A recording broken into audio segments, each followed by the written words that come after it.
name's Harris Ferguson. I'm a software developer intern, and I'm working at 7 Shifts. 7 Shifts is all about restaurant scheduling, and it started as restaurant scheduling. That was kind of the focus, but then now we're expanding to this team management. So the whole employee life cycle, from being like hired, training, retaining, scheduling, all that kind of stuff, and then paying at the end. So like the whole way across. My name is Autumn Daw-Bailey. I work at 7 Shifts. I've been here for about 3 years, just over. And I started as an intern product designer, and I've slowly found my way to be a senior design technologist.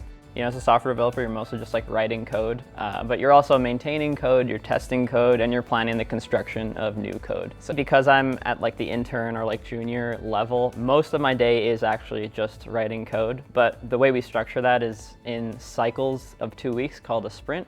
And then we also break down the work even further into individual units of work called a ticket. So once I decide what ticket I'm going to work on, I actually just start coding, and that might involve actually sitting at my computer and writing code, or it might be doing research to make sure I'm writing the right thing. Sometimes for really complicated things, we do something called pair programming. So this is where 2 programmers will actually work on the same computer. One person acts as a driver writing code, the other person acts as a navigator who like figures out what we're gonna do and what we're gonna do next. So for really complicated tasks, this can like break up the mental load. It's one of my favorite things to do personally because I find you can get a lot more done. The design technologist is kind of like this hybrid, a little bit of the unicorn, like started as design, but then you also are doing some development work, but the development side is really focused on front end for the most part. Like I don't even really touch back end. So it's a lot of bridging that gap between design and engineering, and how can they work together, and how can we make those processes better, or like any of that kind of stuff. My name is Tyson Lemire. I am a staff software developer, more specifically a staff engineer. So that means I get to deal with a bunch of ambiguous, interesting problems with no clear solutions that kind of span multiple teams and departments. I'm not really tied to any one team. I get to kind of float around and solve problems that might be, you know, in the next month or two, or maybe even 6 months or a year out. My name is Robin Chatelaine. I am the manager of workplace experience. I have a team of workplace experience managers, and they are kind of situated in different spots across Canada. So we have 2 main offices, one here in Saskatoon, one in Toronto. Workplace experience kind of envelops, like it has 3, I guess, subcategories. So we take care of the physical, the cultural, and then the technological side of like the work environment. And physical meaning offices, cultural meaning events and charitable initiatives, that kind of thing. And then technological, just making sure that people who aren't in an office or are in an office have the tools that they need to do their jobs. I was kind of always into computers. I got my first computer back in the pre-internet era. Toyed around with online bulletin board systems, dial-up, and kind of tinkering around with computers, learning how to use them based on like documentation in manuals and like what my neighbors or people around me knew, kind of getting little hints and tidbits on that. And then as I got older, it became like my primary socialization with online gaming and chatting with my friends and that. And then, yeah, it just, I kind of caught the bug early with, you know, the way they worked and trying to figure out how they were. And I didn't initially get into computers when I was done high school. I decided I wanted to get into business, so I took business administration for a year and then realized that wasn't at all what I wanted to do, and that followed up with me taking computer science after that.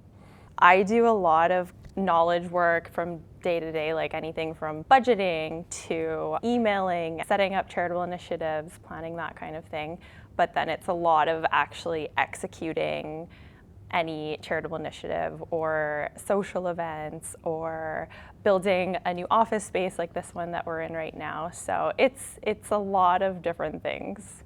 I think to work in people and culture in general, you just have to love people, right?